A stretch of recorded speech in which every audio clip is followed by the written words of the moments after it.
Sasa hivi wamefika 65,000. Hatua mbalimbali zinachukuliwa, na kwamba baada ya ugunduzi huo zile fedha ambazo zilikuwa zinapelekwa kwa wanafunzi hewa hazitapelekwa tena.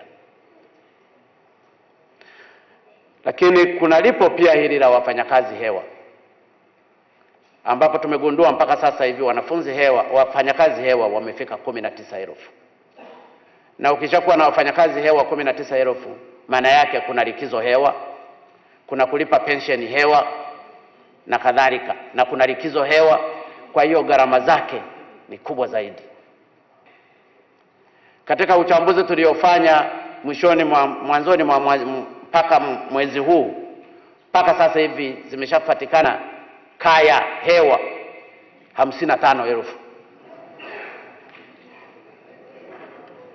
Watu wana pesa, wala sio maskini, wengine wana magari, lakini wamesajiliwa kwenye kaya maskini. Hizi nazo ni changamoto. Chama hicho kinalenga kutengeneza